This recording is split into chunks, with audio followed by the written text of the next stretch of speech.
अस्सलाम वालेकुम to you all. आज हम नई जोन से है ना अपनी स्टैट की बुक 4485 का चैप्टर नंबर 1 करना है। सबसे पहले इसके मैंने 3 पार्ट्स जोन से है ना वो मैंने अभी लिखे हैं, तो उसको ही हम यहाँ पे डिस्कस करेंगे। ठीक है, चैप्टर नंबर 1 है इसका इंट्रोडक्शन। इंट्रो के अंदर हमने ये देखना है कि स्टैट जोन सा था ये किस तरह जोन सी थी बनी थी बुक। ठीक है, जैसे हर बुक अलग-अलग बन जाती है, तो ये जोन सी स्टैट थी ये किस हवाले से और कैसे बनी थी। ठीक है, तो सबसे पहले हमारे पास इसकी हिस्ट्री आ जाती है कि ये जो सा वर्ड था कहाँ से ड्राइव हुआ था। ये कहते हैं कि इटालियन और लतीन और जर्मनी के जो से वर्ड्स थे ना उनसे मिलकर ये जो से वर्ड था स्टैट।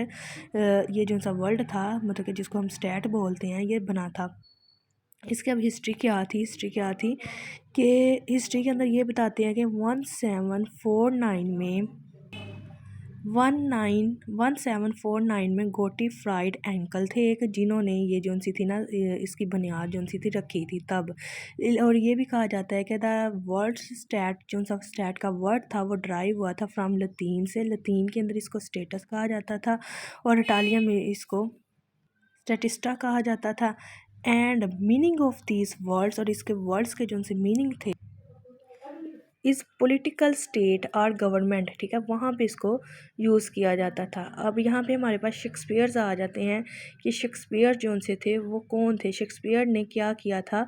शेक्सपियर हम जिनको जानते हैं, शेक्सपियर यूज़ द वर्ल्ड, इन्होंने जो सा वर्ल्ड यूज़ किया था stat in his drama helmet.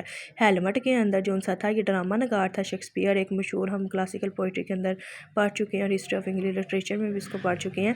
इसने 1602 में अपना एक ड्रामा था हैमलेट जो हम अपने फर्स्ट सेमेस्टर के अंदर पढ़ चुके हैं, उसके अंदर इसने ये वर्ड जो सा था पहली दफ़ा यूज़ किया था। तो इसने आगे इसके सब्जेक्ट्स आ जाते हैं। सब्जेक्ट कौन से थे जी, अब यहाँ पे हमारे पास आ जाते हैं 18th सेंचुरी। 18th सेंचुरी के सब्जेक्ट 18th सेंचुरी में इसको सब्जेक्ट के नाम पर मतलब कि सब्जेक्ट, ये भी एक सब्जेक्ट है, ये मुकर्रर किया गया था 18th सेंचुरी में। अब फॉर एग्जांपल यहाँ पे इन्होंने दिया था बायोलॉजी वो स्टडी लिविंग थिंग्स। जैसे हम बायो के अंदर लिविंग थिंग्स को स्टडी करते हैं, इस तरह हम स्टैट के अंदर भी मुख्तलिफ फीचर्स को स्टडी करते हैं। फर्स्ट ऑफ ऑल हम डेटे को करते हैं। डेटा क्या होता है, जब हमने फिज़िक्स की थी तो मैंने तो आईसीएस नहीं किया। ठीक है, तो जब हमने फिज़िक्स की थी उसके अंदर होता था डेटा वगैरह, तो वो न्यूमेरिकल टाइप चीज़ें होती थी और ये सारा स्टैट जो है वो है ही ये ऐसा। तो डेटा क्या होता है, any collection of information in stat, मतलब कि स्टैट के अंदर जो सी इंफॉर्मेशन होती है तो वो उसको कहते हैं data. Any collection of information in numerical form. ठीक है, न्यूमेरिकल अफेक्ट। ठीक है जी, तो ये जो सा होता है डेटा उसको कहते हैं। फॉर एग्जांपल अब हो गई हमारे पास 5 स्टूडेंट टेस्ट, हम 5 बच्चे हैं, 5 बच्चों का टेस्ट ले रहे हैं। तो हम क्या करेंगे, उनके मार्क्स जो उनसे फर्स्ट स्टूडेंट का जो सा मार्क्स है वो क्या होगा। ठीक है, फर्स्ट स्टूडेंट का मार्क्स 5 है, सेकंड के 13, 17, 20 एंड 5 है। और इस सब को जो सा हम कहेंगे ना कि ये वाला सब जो सा हमारा, हम इसको कहेंगे ये हमारा क्या है, डेटा निकल आया हुआ है, ये हमारा कार्ड कहलाएगा, डेटा कहलाएगा। An other example of data is a class room of light is called data. अब एक और ये एग्जांपल है कि क्लास रूम है, आपकी एक क्लास है, उसके अंदर लाइट कितनी लाइट्स हैं उनकी जो सा तादाद होगी उसको हम कहेंगे कि ये इसका डेटा है। अब ये जैसे स्टैट है, स्टैट के अंदर कौन कौन सी चीज़ों को हम एनालाइज करेंगे, मतलब मीन्स स्टडी करेंगे। इसकी मैथमेटिकल फॉर्म है, प्रेजेंटेशन है, एनालाइजिंग है, प्रोसेसिंग है एंड इंटरप्रेटिंग है। ठीक है जी, अब फर्दर इसको आगे देखते हैं क्या है।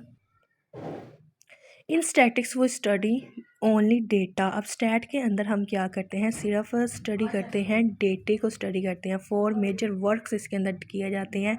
नंबर 1 कौन सा किया जाता है जी, डेटा कलेक्शन, फिर डेटा एनालाइजिंग, फिर data presentation, data interpreting.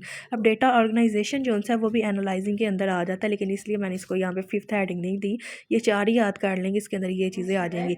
Data collection मतलब कि डेटे को पहले हमने जमा करना है, फिर एनालिसिस उसका एनालाइजिंग करनी है, फिर प्रेजेंटेशन करनी है, फिर इंटरप्रेटिंग करनी है और फिर ऑर्गेनाइजेशन होगा। फिर अब हमारे पास स्टैट की जो सी मेन डेफिनेशन है वो ये आ रही है, stat is the mathematical science in which we deal with collection presentation analysing and interpreting of data. ठीक है जी, ये हमारी क्या हो गई है, स्टैट की डेफिनेशन हो गई है कि स्टैट मैथमेटिकली फॉर्म है, एक साइंस की एक मैथमेटिकल फॉर्म है उसकी, जिसके अंदर हम स्टडी करते हैं, किसको स्टडी करते हैं, कलेक्शन करते हैं डेटे की, और फिर उसको प्रेजेंटेशन देते हैं, फिर उसका एनालिसिस कर और उसके बाद हम उसकी इंटरप्रिटेशन करते हैं डेटे की।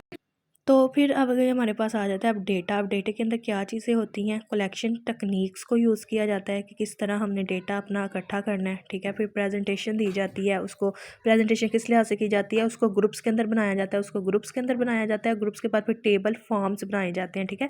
जैसे ग्राफ के लिहाज से हमारी असाइनमेंट के अंदर क्वेश्चन बने हुए थे, ग्राफ बनाए हुए थे, टेबल बनाए हुए थे, और ये जो सा है डेटे की फॉर्म है, मतलब हम इस तरह अपने प्रेजेंटेशन दे सकते हैं, इस तरह उसको डेटे को लिख सकते हैं, ठीक है। मतलब कि लाइन वाइज और वहाँ पे ब्लॉक बना बना के, ठीक है।